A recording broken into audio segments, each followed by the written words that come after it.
En el año 701 a.C., los ejércitos asirios invadieron Judá y sitiaron la amurallada ciudad de Laquish, estratégicamente edificada en las colinas del suroeste de Jerusalén.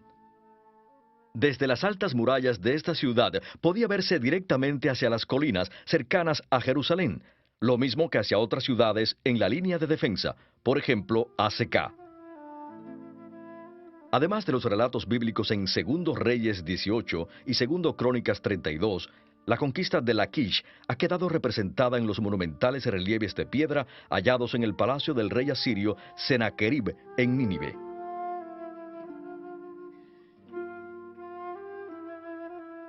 Los atacantes asirios construyeron rampas hacia las murallas para así poder acercar sus arietes. Dentro de la ciudad, los defensores construyeron sus propias rampas para elevar aún más las murallas. Esto obligó a los asirios a elevar más sus rampas antes de poder conquistar la ciudad. En el mismo año 701, los asirios sitiaron Jerusalén. El rey Ezequías de Judá no pudo resistir el asalto y aceptó pagar un alto tributo a Asiria. Solo entonces el ejército invasor se alejó de Judá. Más tarde la ciudad de Laquis fue reconstruida por el rey Josías, pero en escala más reducida. Sin embargo, en el año 597 el país fue nuevamente invadido, esta vez por los babilonios, y Laquis volvió a ser destruida. En las puertas de la ciudad, los arqueólogos hallaron las famosas cartas de Laquis. Estas son los remanentes de la correspondencia entre el comandante de la ciudad de Laquis y un puesto de avanzada de Judá en el momento de la invasión babilónica. Según el ejército del rey Nabucodonosor avanzaba hacia Laquis, el comandante del puesto escribía: «Estamos atentos a las señales de Laquis, conforme a todas las indicaciones que usted nos dio, pero no podemos ver la señal de fuego de Azeca». Por Jeremías 34:7 sabemos que Azeca y Laquis fueron las últimas ciudades en caer en manos de los babilonios antes de que estos sitiaran Jerusalén.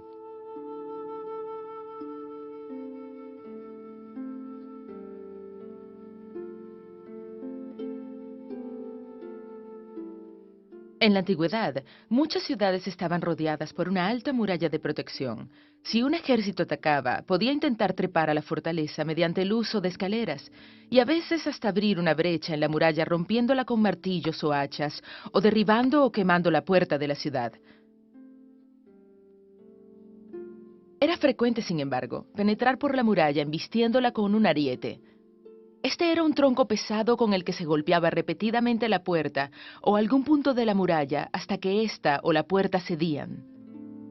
Para impedir que este pesado equipo fuera acercado a las murallas, no era raro que las ciudades se construyeran en lo alto de una escarpada cuesta. Eso obligaba a los atacantes a construir una rampa que les permitiera llevar su equipo de asalto hasta las murallas.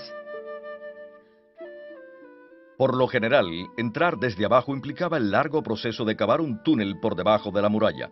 Sin embargo, a veces podía utilizarse un túnel ya existente, como el canal que conectaba a la ciudad con su abastecimiento de agua. Según 2 Samuel 5:8, un canal de agua le permitió a Joab, general de David, capturar Jerusalén. Los defensores de una ciudad podían ser ingeniosos en cuanto a cómo neutralizar los esfuerzos de los atacantes. Empujaban las escaleras desde arriba, construían segundas murallas detrás de las primeras y lanzaban grandes piedras y fuego sobre los atacantes que se acercaban a la muralla. Para proteger a los soldados que trabajaban cerca de la muralla, el ejército atacante construía una especie de escudo protector que cubría a los soldados. Este dispositivo lo menciona el profeta Nahum cuando dice: «Se apresuran hacia la muralla y se prepara el parapeto».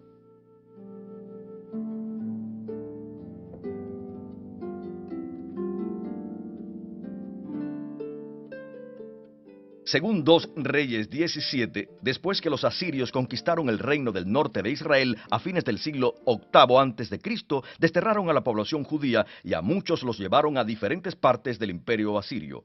A la vez, los asirios trajeron una mezcla de pueblos de otros países conquistados. Los judíos nunca los consideraron como parte de la nación de Israel, y como fueron establecidos en la región cuya ciudad capital era Samaria, en algunos textos antiguos se les conoce como samaritanos. La ciudad de Samaria estaba en una colina cerca de los montes Gerizim y Ebal.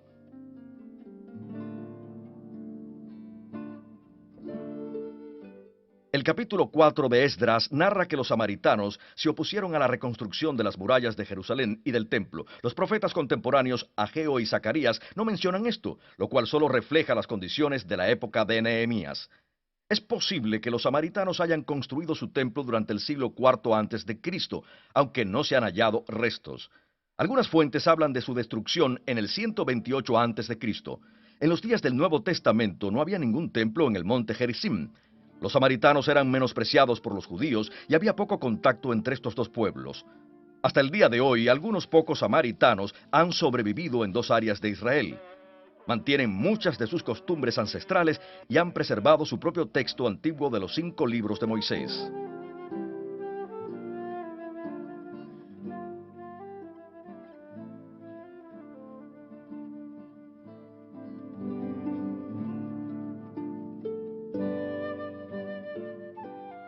El rey Josías de Judá es bien conocido por sus reformas religiosas.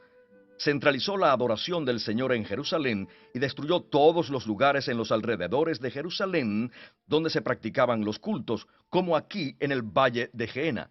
Este culto combina elementos de varias religiones, y a la forma de combinar varias religiones se llama sincretismo. Antiguamente cada aldea o ciudad tenía un lugar de culto especial llamado Bamá, donde la gente celebraba sus comidas sacrificiales y otros ritos. La palabra hebrea Bamá es un término genérico para un santuario o lugar de sacrificio.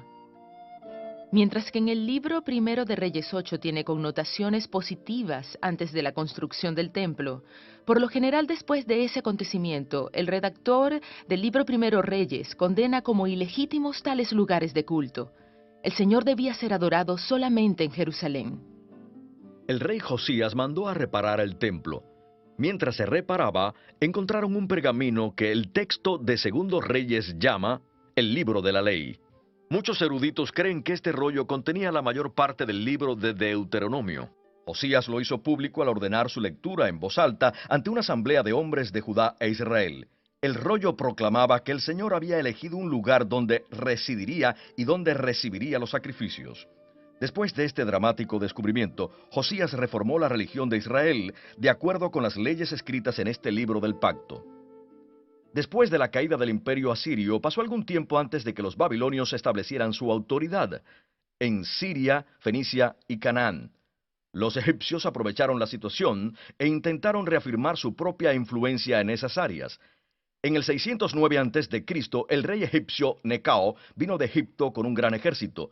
Deseaba establecer su dominio en el norte de Israel.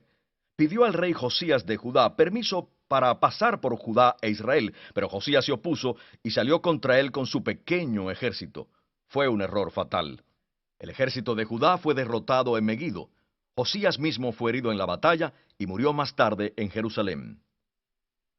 El profeta Jeremías había apoyado al rey Josías con su reforma religiosa y le había aconsejado no aliarse con Egipto en contra de Babilonia.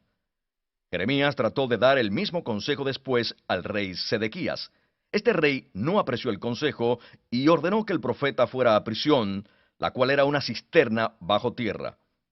Jeremías pensó que la política en ese momento estaba bajo el control de Dios y vio la inminente invasión babilónica como un castigo de éste, y habló enérgicamente en contra de enfrentar a los babilonios o crear alianzas en contra de estos con Egipto u otros estados. Sin embargo, los reyes de Judá que sucedieron a Josías se aliaron con Egipto contra el creciente poder de Babilonia. Esto conduciría a la caída de Judá. En el 597 a.C., el rey babilónico Nabucodonosor invadió Judá. Más tarde, en otra invasión en el 587, reatacó esta ciudad en Laquis, la cual fue reconstruida en menor escala por el rey Josías después de la invasión de los asirios. Los babilonios gobernaron en la tierra de Israel durante 60 años, período que fue de gran importancia en la historia israelita, especialmente en el desarrollo espiritual e intelectual de la comunidad judía que fue llevada cautiva a Babilonia. La ciudad de Babilonia era muy grande y hermosa. Su sigurat principal, o Torre de Babel, La muralla de la ciudad y el palacio de Nabucodonosor se volvieron legendarias. Era una ciudad llena de templos dedicados a los grandes dioses de los babilonios. Entre ellos, los más importantes eran Shamash, dios del sol; Sin, la diosa de la luna; Ishtar, la diosa del amor y de la fertilidad, también conocida como la reina del cielo; Adad, dios de las tormentas, la lluvia y la guerra; y Marduk, el dios nacional protector de la ciudad y del rey.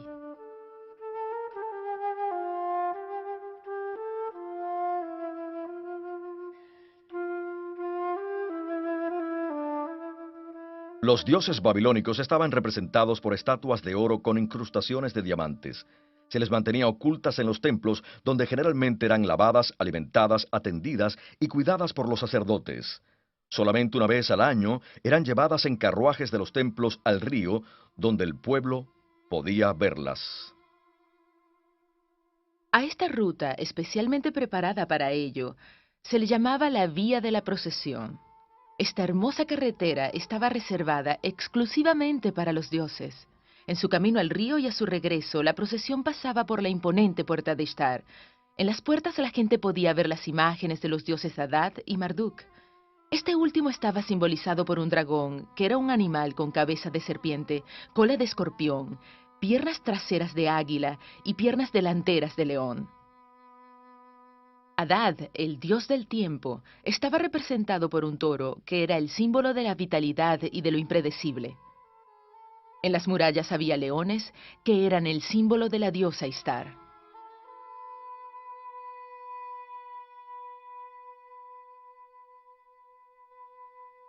En el capítulo 40 de Isaías, que la mayoría de los eruditos considera que fue escrito en un contexto babilonio, encontramos las palabras de un profeta desconocido al que a veces se llama Segundo Isaías.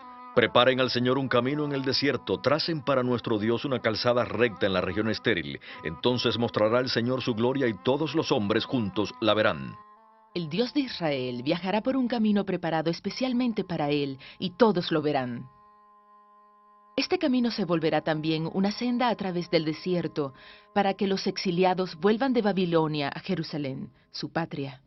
La vía de la procesión en Babilonia habrá servido de escenario para esta visión. Para el profeta, la gloria de Dios no se revelaría en ostentosas imágenes de oro, sino en la liberación y retorno de los exiliados judíos. Otro profeta que vivió entre los cautivos judíos en Babilonia fue Ezequiel. Este pronunció sus profecías en los años del cautiverio. En una de ellas anunció que un templo ideal se construiría un día reemplazando el que los babilonios destruyeron. Una visión llevó a Ezequiel a Jerusalén, y allí observó un hombre que con una vara tomaba las medidas del nuevo templo. Esta que estoy usando se acerca a la medida de la que usaban en la visión de Ezequiel.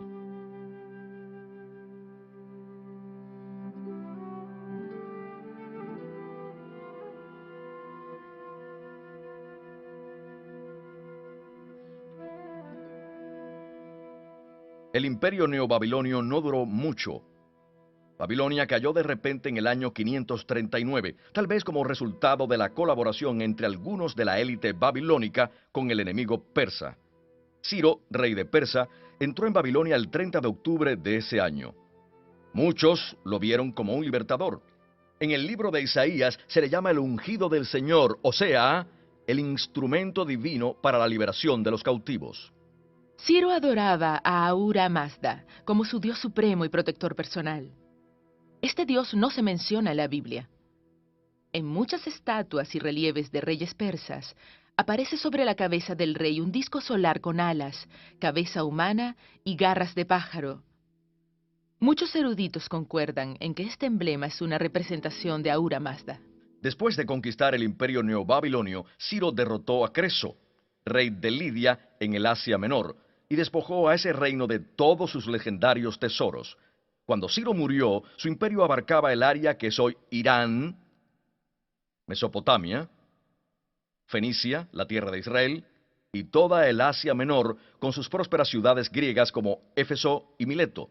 Ciro fue enterrado en Pasargada, la tierra de su clan, los Aqueménidas. Hacia el año 525, Cambises, hijo de Ciro, había tomado el control de todo el fértil creciente y su vasto imperio lo había extendido desde Etiopía, toda esta área hasta el río Indo, en los linderos de la actual India. El mundo nunca había visto un imperio tan grande, más grande que los anteriores de los asirios y de los babilonios. Los persas mantuvieron su dominio por casi 200 años. La mayor parte del año el rey persa residía en la ciudad de Susa, donde se desarrolla la historia de Esther.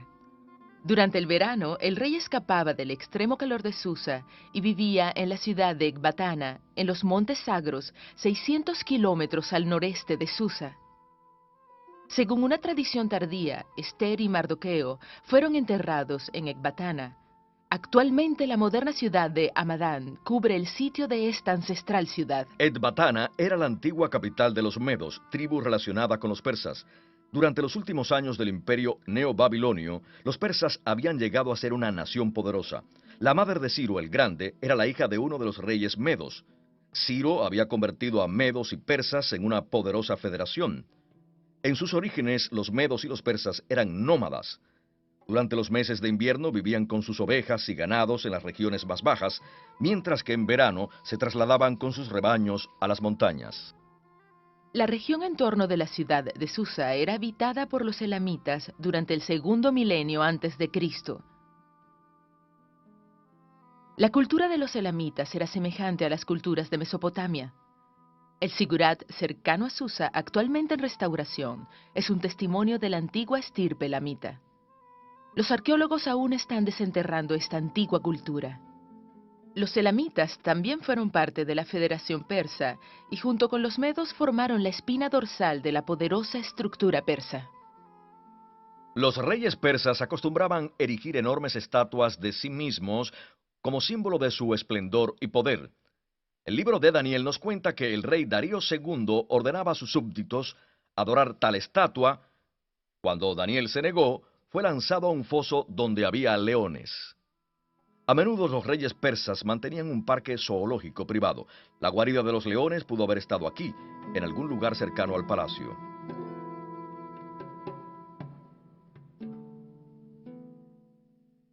El imperio persa estaba organizado en estados, a los que llamaban satrapías.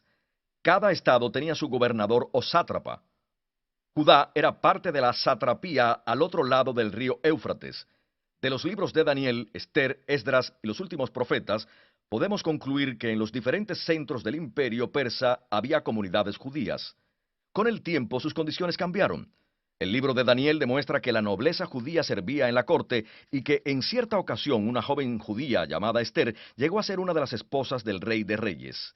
Las historias de Daniel y de Esther no han sido confirmadas por las fuentes extrabíblicas.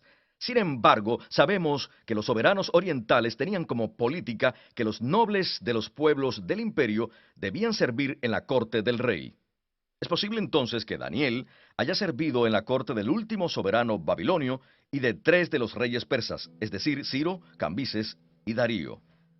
Darío el Grande construyó Persépolis, un nuevo complejo palaciego en el corazón de Persia.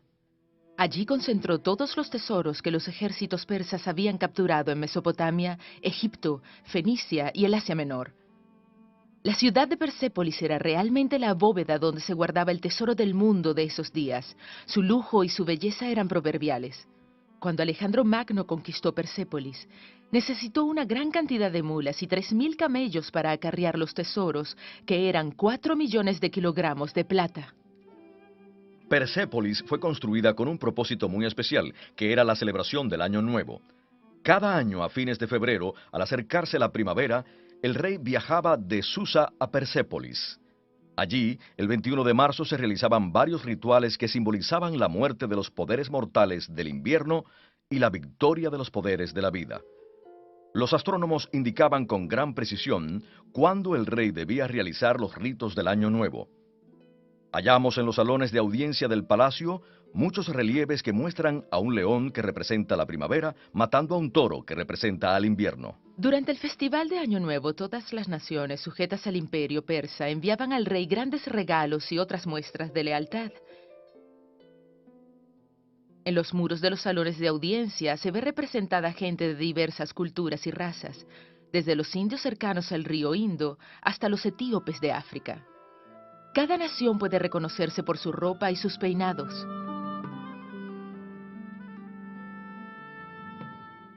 Siempre a la vanguardia están los medos con sus trajes cortos, ya que sus nobles eran junto con los nobles persas los principales servidores civiles del rey.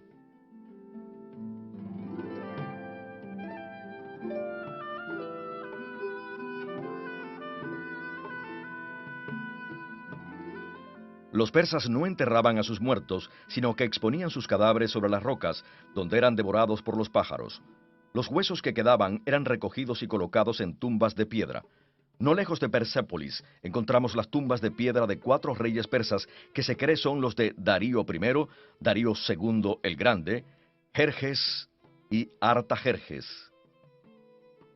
Jerjes, a quien la Biblia hebrea llama Asuero, reinó durante los años del 485 al 465 a.C. Fue el rey que se casó con Esther, y la historia lo conoce como el rey persa que inició la guerra con las ciudades-estado griegas y como el que saqueó a la famosa Acrópolis de Atenas. Pero terminó siendo derrotado por los griegos.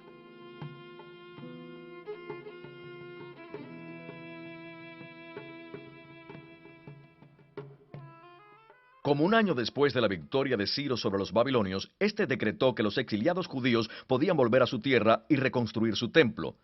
También se les permitió llevarse los objetos sagrados que los babilonios se habían llevado de Jerusalén. Pero la reconstrucción del templo se demoró. Los profetas Ageo y Zacarías exhortaron a la gente y a sus líderes a que terminaran las obras, pero estas fueron terminadas en el año 515 por Zorobabel. Este había traído de regreso del exilio al grupo más grande unos 5 años antes. El templo reconstruido no era muy grande ni muy impresionante. Los acontecimientos más importantes en la siguiente etapa de Israel giran en torno a las actividades de Esdras y Nehemías. Ellos fueron muy activos en la última mitad del siglo V, aunque no es muy precisa la relación cronológica entre estos dos hombres. A Esdras el rey persa le permitió administrar la ley de Dios y educar a los judíos según esta ley. Además, condujo de regreso a la tierra a un tercer grupo más pequeño de exiliados. Esdras emprendió una vasta reforma social que incluía la condena de uniones mixtas entre hombres judíos y mujeres no judías. La base de esta reforma era el Pentateuco o Ley de Moisés. A Esdras se atribuye el extenso trabajo realizado en el texto de la ley, en especial en el libro del Deuteronomio, aunque también puede haber escrito los libros de crónicas. Las murallas de Jerusalén habían sido seriamente dañadas o destruidas por los babilonios, y durante casi 150 años se mantuvieron deterioradas. Nehemías, que era criado personal de un rey persa, obtuvo el permiso de reconstruir las murallas. El libro de Nehemías nos cuenta cómo las murallas fueron reconstruidas en tan solo 52 días, a pesar de la fuerte oposición de vecinos no judíos. Pero por causa de la rapidez con que se construyeron las murallas, no eran muy sólidas ni impresionantes. En el libro de Nehemías se narra su reconstrucción y varias secciones han sido descubiertas. Las escrituras llaman a Esdras sacerdote y escriba. Aunque más tarde el título de escriba llegó a aplicarse a quien era una autoridad en las escrituras, al principio solo se refería a quien copiaba textos, o sea, a una especie de secretario de gente importante. Toda sociedad necesita conservar su historia. Los primeros sistemas de escritura fueron desarrollados por los sumerios hace más de 5000 años. Utilizaban una caña puntiaguda con la que hacían rasgos en tablas de arcilla blanda. Esto se conoce como escritura cuneiforme. A veces se grababan en superficies de piedra. Los egipcios crearon un sistema de escritura distinto al que llamaban jeroglíficos. Esta escritura consistía en pequeñas imágenes que representaban objetos, grupos de sonidos y sonidos individuales. Había centenares de estos símbolos y habría sido muy difícil aprenderlos todos. Por eso, solo unos cuantos sacerdotes, especialmente educados, podían leer o escribir. A mediados del segundo milenio antes de Cristo, llegó a Canaán un novedoso avance en la escritura. Para cada sonido consonantal se creó un símbolo o letra separada. Así nació el primer alfabeto. Con el tiempo, diversas culturas adaptaron este gran invento como sistema de escritura para sus respectivos idiomas.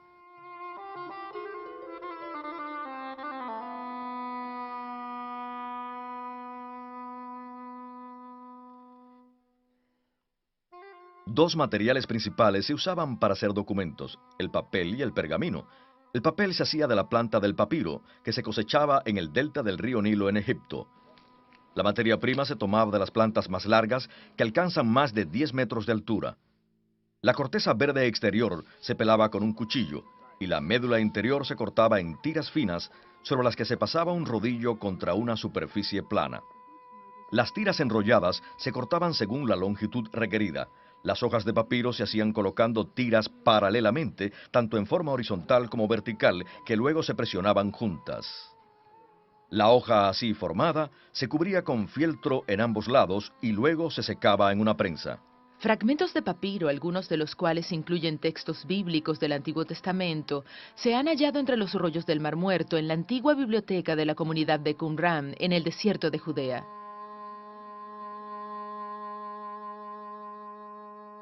Centenares de fragmentos de papiro que provienen de copias del Nuevo Testamento también han sobrevivido. Algunos de ellos datan del segundo siglo después de Cristo. La palabra Biblia proviene del nombre de Biblos, ciudad portuaria de Fenicia que era famosa por la exportación del papiro. El pergamino estaba hecho de piel preparada de manera especial, a la que se le quitaba el pelo del animal y se estiraba hasta dejarla muy delgada. Luego se alisaba con cal para hacerla muy flexible y duradera. Los rollos de pergamino eran más resistentes y duraban más que el papiro. Los rollos del Mar Muerto evidencian de primera mano la técnica ancestral en cuanto a la preparación y la escritura en pergamino. La mayoría de los rollos que se han encontrado en Qumran, incluyendo el rollo completo de Isaías, que data del primer siglo antes de Cristo, eran de pergamino. Los rollos eran largas tiras que se hacían uniendo hojas de papiro o de pergamino. Un rollo desenrollado podía llegar a medir hasta 10 metros de largo. Esta tira se enrollaba por uno de sus extremos o por ambos hasta formar uno o dos cilindros. En los extremos solían pegarse unos palos para facilitar el enrollarlos. Normalmente los amanuenses escribían solo en un lado del rollo, aunque Ezequiel 2:10 habla de un rollo escrito por ambos lados que contenía palabras de lamento, duelo y pesar.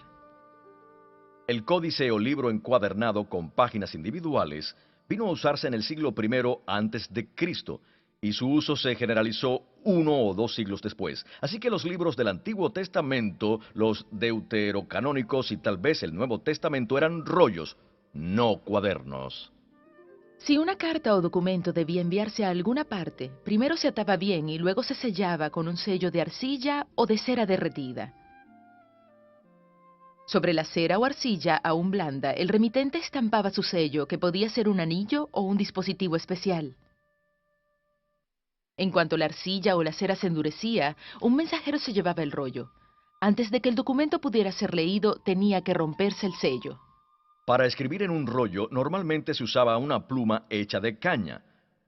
Uno de sus extremos era partido para formar una plumilla y permitir que retuviera más tinta. Ese extremo de la pluma se sumergía en agua y luego se frotaba sobre tinta seca.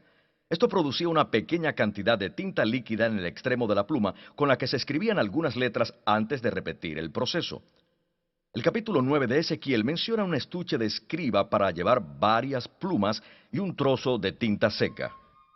Para textos breves y transitorios, se usaba una tabla plana normalmente de madera. Por un lado, tenía una capa delgada de cera. Eso permitía usar un palillo o aguja para trazar marcas y letras sobre la capa de cera. Para volver a usar la tabla, solo se alisaba la cera. Aunque la mayoría de las referencias al Antiguo Testamento son de carácter figurado, tal vez algunos pasajes se refieran a tablas de arcilla, de metal o de piedra. Sobre estas tablas se escribían las palabras con un objeto duro y puntiagudo.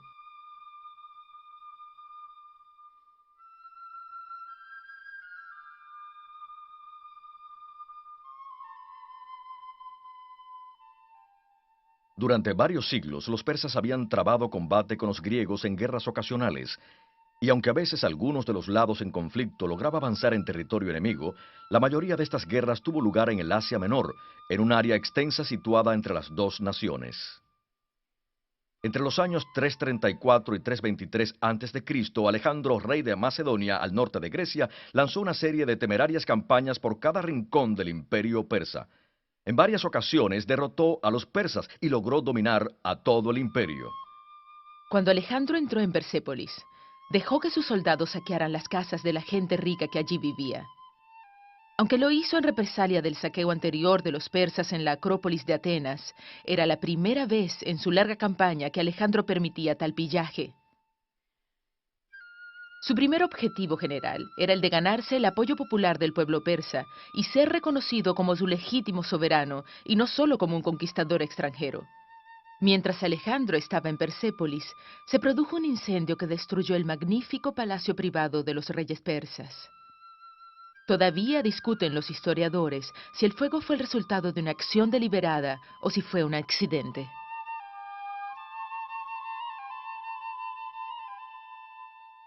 Entre las conquistas de Alejandro estaba el reino de Judá.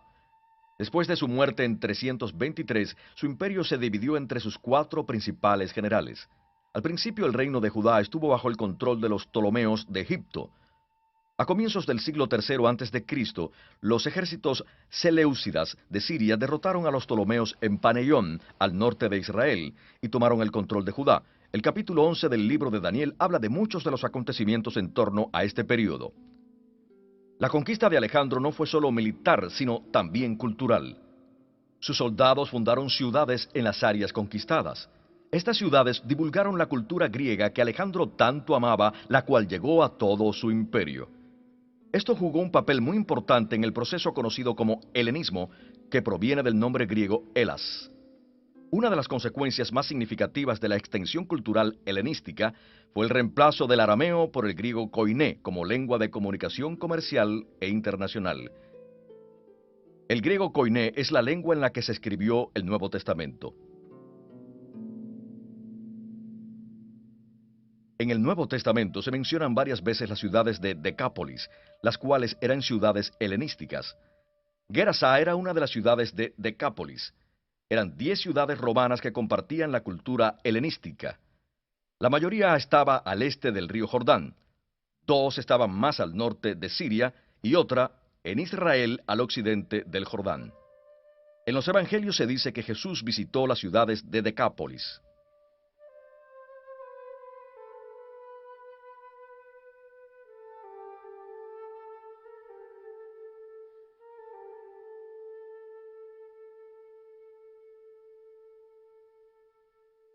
Ciertas instituciones eran características de una ciudad helenística o polis. Lo mismo que en el judaísmo, en la cultura helenística la educación tenía la más alta prioridad. El lugar donde se impartía la enseñanza convencional era el gimnasio. Aquí los profesores enseñaban los más variados temas, entre ellos idiomas, literatura, leyes y música. Además, los estudiantes practicaban, desnudos, deportes como la lucha libre y el atletismo. Alrededor de la ciudad podían verse templos dispersos dedicados a los distintos dioses griegos. La ciudad de Gerasá contaba con este templo a la diosa Artemisa.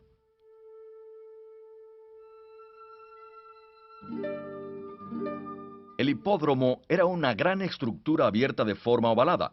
Aquí los ciudadanos de la polis helenística disfrutaban de carreras de caballos y de carrozas.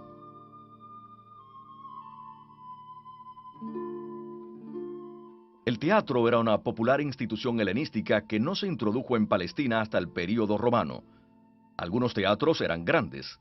Este, en la ciudad de Excitópolis, podía acomodar cerca de 7.000 personas. Hay en el Nuevo Testamento varias palabras que reflejan el vocabulario del teatro. Una de ellas es la palabra hipocrités, con frecuencia transliterada como hipócrita. Esta palabra se aplicaba a un actor en el escenario. Las antiguas ciudades de Canaán o de Israel no reflejaban mucha planeación urbana. Se iban formando según la topografía y se ampliaban según la gente iba agregando casas. Las ciudades helenísticas, por otro lado, se edificaban de forma sistemática, en especial en el período romano. La calle principal se llamaba Cardo, como esta donde estoy ahora. A veces contaba con columnas en ambos lados y era donde estaban los edificios administrativos y las tiendas, que solían estar decorados con elaborados pisos de mosaico.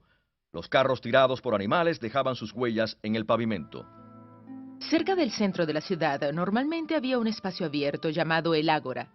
Aquí se instalaba el mercado donde se compraba y se vendía o se cambiaban los productos agrícolas por ropa y otros productos manufacturados. También podían celebrarse aquí las reuniones públicas de los ciudadanos y a veces los profesores usaban el área techada que rodeaba este espacio conocido como estoa para impartir sus enseñanzas. En el año 168 a.C., el rey Seleucida Antíoco IV oficializó un intento por suprimir ciertas prácticas judías, como lo había hecho con otras religiones locales. Encabezados por la familia sacerdotal, los judíos se rebelaron. Este hecho, que se conoce como la rebelión macabea, se narra en los libros deuterocanónicos de los macabeos y parcialmente en el capítulo 11 de Daniel. La rebelión tuvo éxito y durante casi 100 años los judíos tuvieron el control del país. El siglo II antes de Cristo fue testigo del nacimiento de varios movimientos sectarios en el judaísmo, entre ellos el de los saduceos, los fariseos y los esenios. Hacia finales del siglo II, los judíos ampliaron su territorio con la conquista de Samaria y luego de Idumea, conocida como Edom, donde obligaron a los habitantes a abrazar el judaísmo. El rey Herodes el Grande era descendiente de estos idumeos conversos. Los judíos gobernaron el país hasta el año 63, cuando los romanos se establecieron en la región. Judea fue agregada a la provincia romana de Siria, y así llegó a su fin un siglo de soberanía judía.